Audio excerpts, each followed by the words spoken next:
प्रियालाल का आराधन। मच्चित्ता मदगत प्राणा बोधयन्तः परस्परम कथयन्ति च माम नित्यम तुष्यन्ति च रमन्ति च तेषां सतति युक्तानां भजताम प्रीति पूर्वकम ददामि बुद्धि योगम तम येन माम उपयान्ति। पूरी बात भगवान ने। मच्चित्ता भगवान के चित्त वाला। अभी हम संसार के चित्त वाले हैं। भगवान के चित्त वाला तब बनेंगे, चित्त में वृत्तियां प्रकट होती हैं। एक एक वृत्ति भगवान में लग जाए। मुरारी पादार्पित चित्त वृत्ति, श्री कृष्ण के चरणों में चित्त ही नहीं, एक एक वृत्ति लग जाए।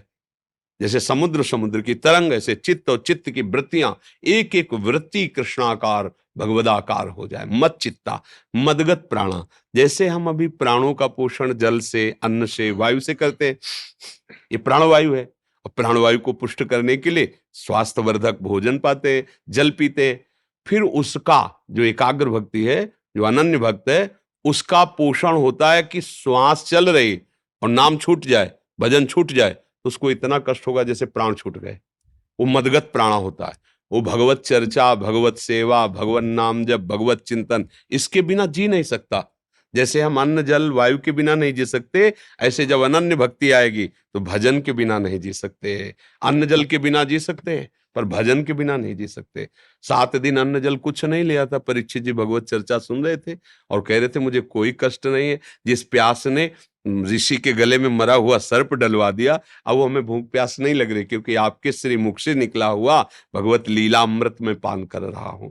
मच्चित्ता मदगत प्राणा बोधयंता परस्परम। जब किसी के पास बैठो तो परस्पर भगवत चर्चा करो, उसी को सुनो, उसी का चिंतन करो, और निरंतर नाम जप का अभ्यास करो, तो ददामि बुद्धि योगम तम येनु माम उपयान्ति। भगवान कहते तेषाम सतत युक्तानाम भजताम प्रीति पूर्वकम। जो निरंतर मेरा प्रेम पूर्वक भजन करते रहते हैं, मैं उनकी बुद्धि में योग प्रदान, योग मैं ही बुद्धि में आके बैठ जाता हूं, भगवान ही अंतःकरण में बैठ जाते हैं आकर के।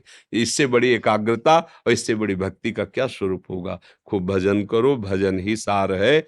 जितना भजन करोगे, भगवत चर्चा सुनोगे, भगवत सेवा करोगे, उतने भक्ति का रंग आ जाएगा हृदय में। दुर्गा जी वृंदावन से।